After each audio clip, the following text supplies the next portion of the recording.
Assalamualaikum warahmatullahi wabarakatuh. Salam sejahtera untuk kita semua. Perkenalkan, saya Vira Rahayu, dosen program studi Fisika, Fakultas Matematika dan Ilmu Pengetahuan Alam, Universitas Pilvat. Bidang ilmu yang saya geluti yakni Fisika Optoelektronika dan Elektromagnetika Terapan. Dalam kesempatan kali ini, saya akan menyampaikan video singkat tentang penyataan diri dosen dalam unjuk kinerja Tridharma Perguruan Tinggi atau PDD UKT-PT pada bidang pengajaran. Pernyataan ini dibuat sebagai salah satu syarat mengikuti tes sertifikasi dosen tahun 2023. Pada bidang pengajaran, salah satu mata kuliah yang saya ampuh yakni Medan Elektromagnetika 1 diberikan pada mahasiswa program studi fisika semester 5. Mata kuliah ini merupakan mata kuliah wajib prodi fisika yang memiliki bobot sebesar 3 SKS. Dalam menempuh mata kuliah ini, mahasiswa diwajibkan telah lulus di mata kuliah persyarat, yaitu Fisika Dasar 2 dan Fisika Matematika 2. Dalam hal penelitian dan pengabdian, mata kuliah ini linear dan relevan dengan bidang yang saya tekuni. Capaian pembelajaran mata kuliah ini yaitu yang pertama, menguasai konsep teori dasar medan elektromagnetika yang mencakup teori medan elektrostatis, elektromagnet tetap dan berubah terhadap waktu, serta hukum-hukum dasar yang mendukung. Yang kedua yaitu menguasai konsep medan magnet statis, konsep medan elektromagnet dinamis, persamaan Maxwell, serta aplikasinya. CPMK yang ketiga yaitu mampu menganalisis permasalahan medan elektrostatis, elektromagnet tetap dan berubah terhadap waktu, serta menggunakan hukum-hukum dasar yang berkaitan. Mampu menganalisis persoalan-persoalan medan magnet statis dan medan elektromagnet dinamis, serta mampu menganalisis perlambatan gelombang datar bersama di berbagai medium. Dan yang kelima, yaitu mampu menganalisis permasalahan medan elektrostatis, elektromagnet tetap, dan berubah terhadap waktu. Metode pembelajaran yang digunakan pada mata kuliah ini, yaitu brainstorming, ceramah, diskusi dan tanya jawab, student-centered learning, dan juga case-based learning. Mata kuliah ini dilaksanakan sebanyak 16 kali pertemuan, termasuk UTS pada pertemuan ke-8 dan UAS pada pertemuan ke-16. Penilaian atau assessment pada mata kuliah Medan EM1 adalah yang pertama, 10% kehadiran, 30% tugas, 30% UTS, dan 40% ujian. Dalam hal video singkat yang akan saya sampaikan berikut merupakan pembelajaran pada pertemuan kedua dengan materi hukum kolom. Dalam proses pembelajaran, kegiatan yang kami lakukan meliputi yang pertama, pembukaan, yang kedua, mengulas kembali materi yang telah lalu atau yang disebut sebagai brainstorming, yang ketiga, yaitu ceramah dengan cara penyampaian materi, yang keempat, diskusi atau tanya jawab yang berkaitan dengan materi dan pemahaman materi yang telah dijelaskan. Yang kelima, yaitu penyampaian kesimpulan materi yang telah disampaikan. Yang keenam, yaitu penutup. Berikut adalah video micro teaching dari pembelajaran Medan Elektromagnetika 1 yang telah dilakukan. Assalamualaikum warahmatullahi wabarakatuh. Bismillahirrahmanirrahim.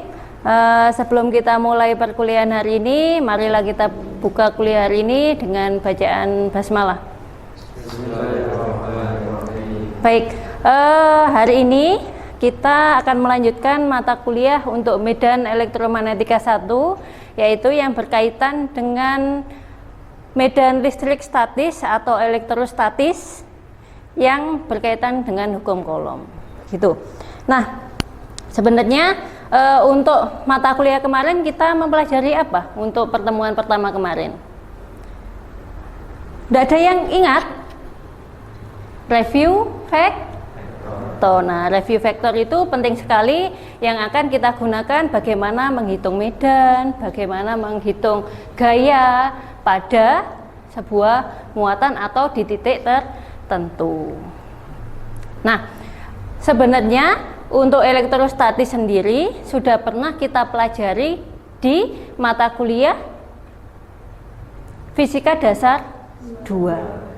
Ya, nah kita review kembali terkait dengan hal itu dan kita pelajari lebih mendalam untuk kasus elektrostatis di medan elektromagnetika 1. Itu nggih. Nah, kita mengenal dulu terkait dengan electrical charge atau muatan listrik. Nggih. Nah, muatan listrik itu adalah sumber dari medan statis. Baik itu sumber dari medan statis itu adalah muatan, begitu nggih? Nah, contoh beberapa muatan distribusi dari muatan itu adalah satu, yaitu muatan titik. Muatan titik itu di sini disebut sebagai Ki atau unit of coulomb. Untuk satuan dari muatan apa? Coulomb. Nggih. Nah, ini dapat dilihat dari model individual partikel. Contohnya itu adalah elektron, ya. Terus yang kedua adalah volume charge density, atau biasanya kita sebutnya dengan rho atau rho V. Ini adalah satuannya coulomb per meter pangkat 3. Contohnya apa? Ini adalah tetesan region pada semikonduktor. Itu nggih. Selanjutnya ada surface charge density atau distribusi muatan pada permukaan. Nah, di sini disimbolkan dengan rho atau rho surface. Nggih. Untuk satuannya adalah coulomb per meter pangkat 3. Nah, contohnya itu adalah pada muatan yang memiliki apa ini? Layer yang sangat tipis, begitu nggih. Terus selanjutnya adalah line charge density atau basisnya itu adalah apa? Garis, begitu nggih. Untuk rho-nya adalah rho L. Satuannya adalah coulomb per meter saja. Nah, bisa dilihat nggih. Kalau surface dia pakai rho S, kalau line dia pakai rho L. Satuannya juga mengikuti, nggih. Contohnya model dari wire atau electron beam forward. Nah, di sini nanti kita pelajari untuk Maxwell equation-nya. Ini adalah integral dari dot D atau vektor D dot ds sama dengan integral rho dot dv. Nah, secara umum nanti kalau semisal tergantung untuk muatan Q-nya itu pakai rho V, rho S atau rho L, tergantung tadi distribusi muatannya pakai baik itu panjang atau volume atau apa? Surface atau permukaan. Gitu nggih. Nah, sekarang kita menuju ke hukum Coulomb untuk muatan medan listrik. Nah, masih ingat nggak tentang hukum Coulomb? Bayu? Atau Mas Freddy? Masa hukum Coulomb kok nggak ingat? Ayo. Yang baru belajar Fisika Dasar 2? Hukum Coulomb atau hukum yang mempelajari tentang interaksi dari muatan. Ingat nggak? Adanya gaya tarik menarik atau tolak menolak. Waduh, berarti ini tadi perlu diingatkan lagi ya terkait dengan hukum Coulomb. Nah, di sini untuk E itu adalah Q1 yang dituliskan dengan Q1 dibagi dengan 4pi epsilon nol R kuadrat. Nah, di sini ada unit vektor yang menyatakan dari pointing away from Q1 atau titik yang diakibatkan oleh muatan Q1. Gitu nggih. Yang kemudian F12 itu sama dengan Q2 dikali dengan E1. Q2 dikali. Jadi kalau misal kalian mencari F di sini menjadi Q1 kali Q2 dibagi dengan 4pi epsilon 0 R kuadrat dikali dengan unit vektor AR. Nah ini perlu kita ketahui bahwa muat E atau medan itu adalah satuannya apa? Dia termasuk satuan vektor atau skalar vektor. Jadi dia punya arah, is a vector field. Nah, bagaimana nanti kita menggambarkannya ini? Menggambarkannya itu menggunakan rho, anak panah, gitu nggih? Arah dan panjang. Nah, ini adalah muatan titik. Nah, yang panah-panah di sini ini digambar bukan tanpa makna, tapi ada maknanya. Apa maknanya? Bahwa muatan titik di sini ada panah panjang tambah pendek, tambah pendek, tambah pendek. Itu menunjukkan bahwa semakin panjang itu berarti semakin kuat medan magnetnya. Jadi kalau ada sumber muatan di sini, begitu nggak? Ini sumber muatan. Yang semakin dekat dengan sumber muatan, medannya semakin besar. Semakin menjauh, nanti nilainya semakin kecil. Begitu. Nah, ini direction and length. Nah, di sini dijelaskan bahwa proportional to magnitude or strength of E field. Ya, jadi dia itu sebanding dengan nilai dan kekuatan dari medan magnet. Medan listrik, kalau di sini listrik ya bahasanya. Nah, contohnya di sini menghitung medan listrik dari muatan yang banyak, jadi lebih dari satu, multiple muatan. Caranya itu adalah misal di sini ada muatan 1 dan muatan 2. Nah, kita cari masing-masing dari muatan terhadap suatu titik itu berapa. Misal ini ada lagi 1 terhadap suatu titik di sini, begitu nggih? Terus Q2 terhadap titik di sini juga. Nah, kita cari satu step by step. Setelah itu baru dijumlahkan. Ini bisa menggunakan apply superposition of field. Jadi menjumlahkan medan dari listrik. Gitu nggih?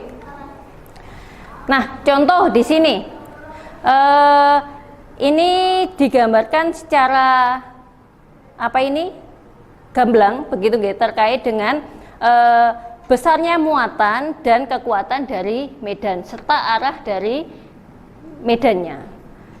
Yang hitam ini muatannya positif plus 3, sedangkan yang putih ini muatannya min 1, arahnya masuk, yang ini arahnya keluar. Ini baru digambarkan saja ya, tapi belum digambarkan interaksi antara dua muatan gitu. Nah, saat muatan antara plus 3 dan min 1 itu berinteraksi, garis dari medannya digambarkan seperti ini. Nggih kan? Jadi yang tadi kita lihat, yang positif arahnya keluar, yang negatif arahnya masuk. Gitu nggih? Kita amati. Nah, ini tadi keluar, yang ini masuk. Jadi arahnya, tapi karena memang yang plus 3 ini kekuatannya lebih besar, otomatis garis medannya yang dibentuk rada tidak beraturan. Gitu nggih?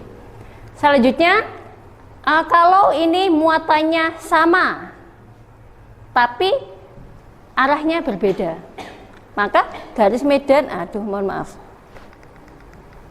garis medan yang dibentuk seperti ini, jadi lebih beratur, bagus gitu ya, kayak pita gitu nggih. Nah, lebih teratur. Kalau tadi kan ini tidak beraturan, kalau ini lebih beraturan. Oke. Nah, ini tadi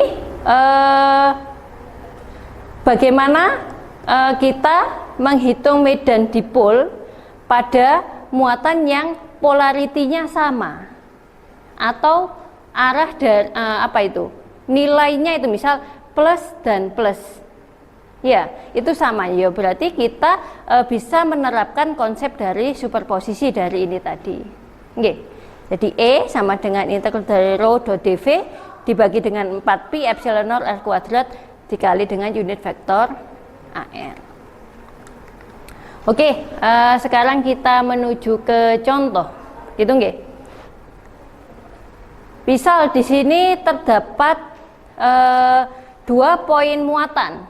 Ada Q1 sama dengan 50 mikrokolom dan Q2 sama dengan 10 mikrokolom, diletakkan pada titik min 1,1, min 3 dan 3,1,0. Maksudnya ini masing-masing ya. Q1-nya pada titik ini, Q2-nya pada titik ini. Nah, carilah gaya pada muatan Q1. Gitu. Ada yang mau mencoba mengerjakan? Oh ya, oke. Saya Bu Vira kasih waktu 2 menit untuk mencoba ya.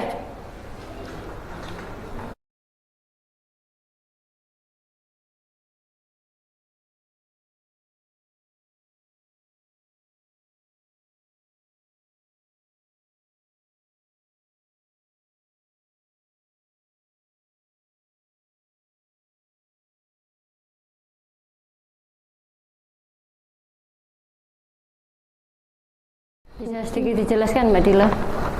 Oke. Tadi kan diketahui Q1-nya. Ini minusnya Mbak Dila ya? Ya.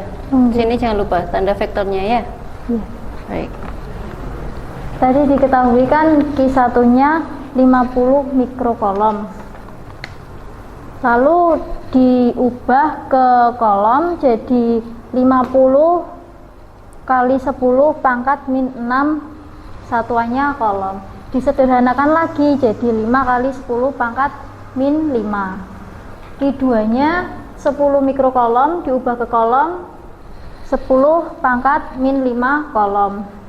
Di titik Q1 di titik min 1,1, min 3 bisa dilihat di gambar. Yang Q2 di titik 3,1,0. Lalu ditanya apa? Gaya pada Q1. Lalu masuk ke jawaban. Rumusnya Q1 kali Q2 per 4pi epsilon 0 determinan R21 kuadrat dikali A21.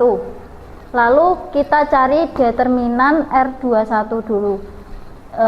Determinan R21 gini, kan tadi dimasukkan yang ini.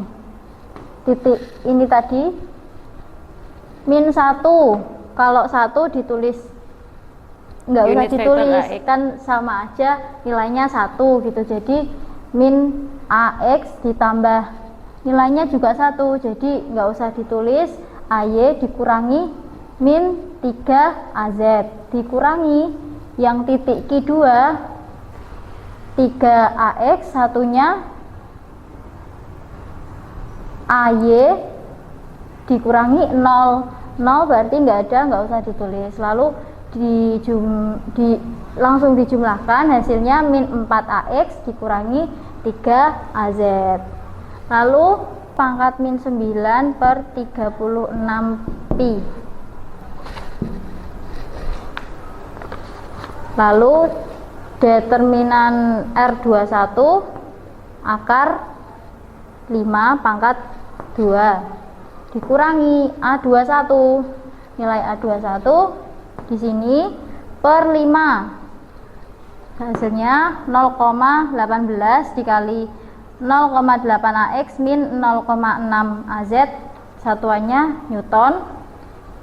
Disederhanakan lagi jadi 0,144 AX min 0,1,8 AZ. Terima kasih. Baik, bisa difahami untuk soal nomor 1? Oke. Selanjutnya ini tadi yang berkaitan dengan apa?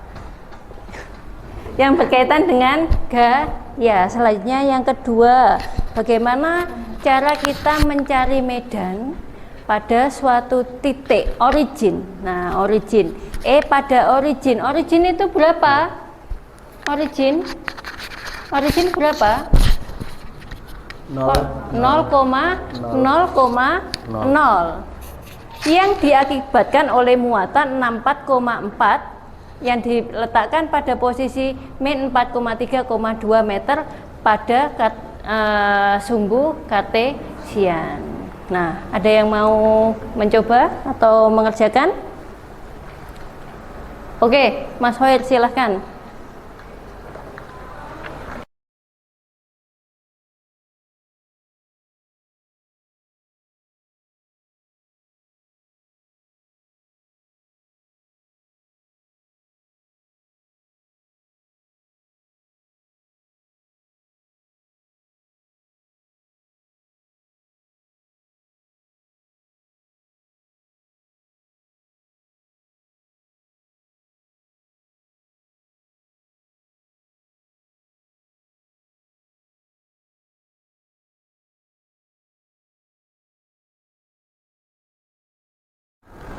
Ya.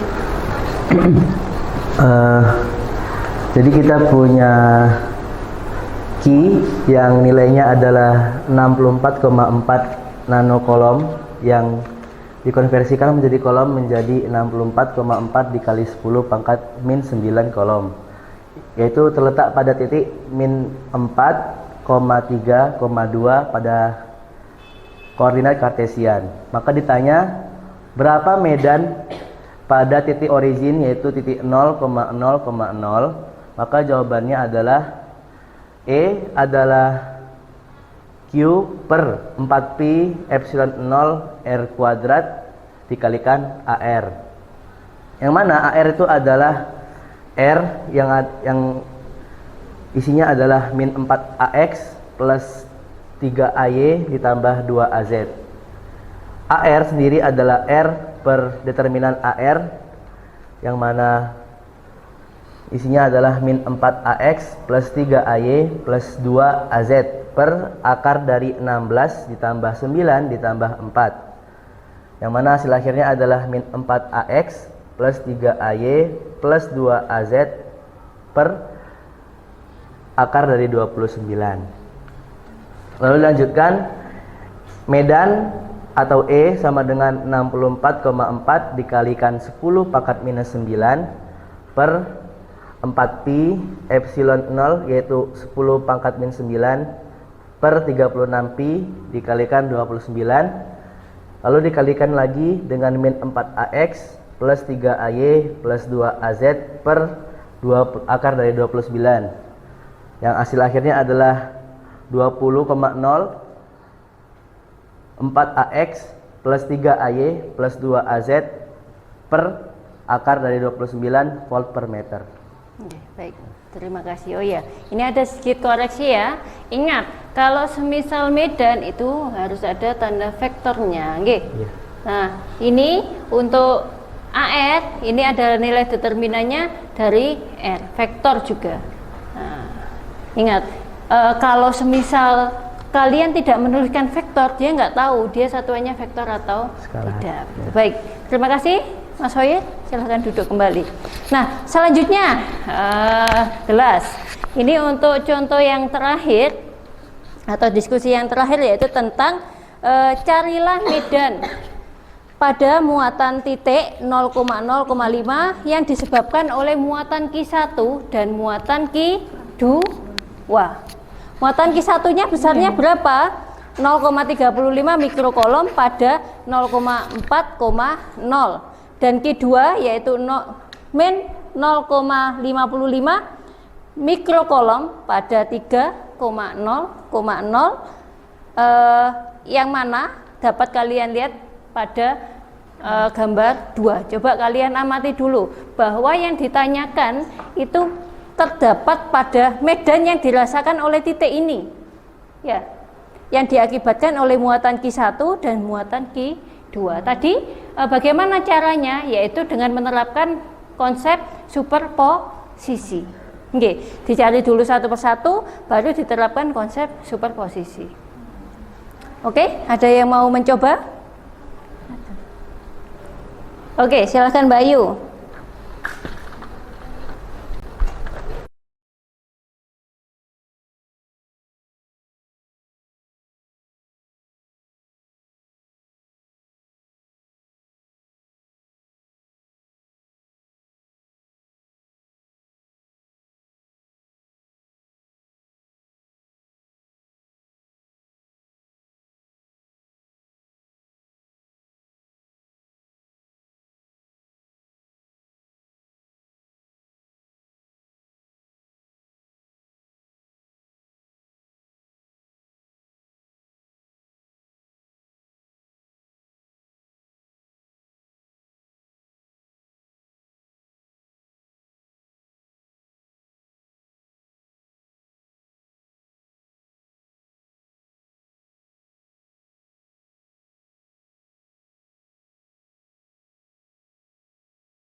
2 ditambah 5 pangkat 2 hasilnya 3AX ditambah 5AZ per akar 34.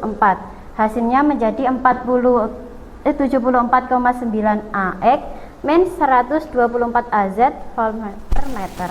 Nah, untuk yang ditanya tadi kan medan magnet di titik 0,0,5 diterapkan rumus superposisi.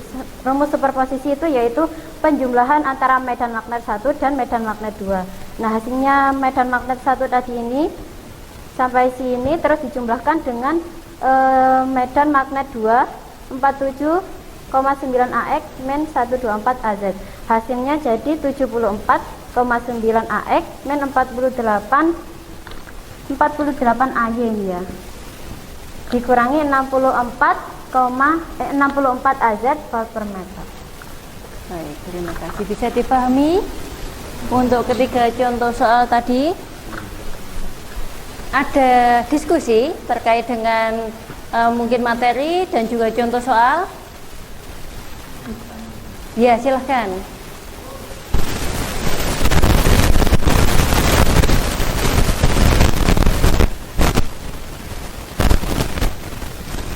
S1 ini jadi medan pada 0,0,5. jadi ini adalah medan pada titik 0,0,5 gitu ya. Nah, misal di sini kasusnya pada Q1, kita harus cari dulu Q1. Q1 letaknya di 0,4,0. Kok jadi kayak gini tadi kayak gitu ya. Nah, ini berarti di sini kan titik yang anggap saja E0 itu ada pada 0,0,5 sehingga bisa dituliskan sebagai 5AZ. Gitu betul. Nah, terus yang R ya, ini R1. Ini terletak pada 0,4,0. Ini berarti kalau kita tuliskan menjadi apa? 4AY. Sehingga saat ini dikurangi ini menjadi apa? Min 4AY ini vektor ditambah dengan 5AZ ini vektor. Bisa ditulis. 0 dikurangi 4. 0 dikurangi 4 hasilnya min 4. Bentuknya min 4. Terus 5 dikurangi 0 hasilnya 5. Begitu juga dengan yang titik Q. Bisa dipahami? Ada pertanyaan lagi terkait dengan materi hari ini? Karena sudah terlihat berbunga-bunga berarti sudah memahami. Alhamdulillah. Nah, untuk kesimpulan hari ini kita sudah mempelajari dua materi. Yang pertama adalah secara umum kita sudah mempelajari tentang elektrostatis yang berkaitan dengan bagaimana muatan, gitu ya. Yang tadi terdiri dari muatan titik, muatan permukaan, muatan volume dan muatan garis. Ya, selanjutnya kita juga sudah pelajari tentang hukum Coulomb, yaitu hukum yang mempelajari tentang interaksi antara dua muatan, baik itu tarik menarik atau tolak menolak. Dan selanjutnya yaitu berkaitan dengan medan magnet. Gitu ya. Terima kasih banyak atas perhatiannya. Mohon maaf jika ada kesalahan. Marilah kita akhiri pertemuan hari ini dengan bacaan hamdalah. Baik. Assalamualaikum warahmatullahi wabarakatuh. Waalaikumsalam warahmatullahi wabarakatuh.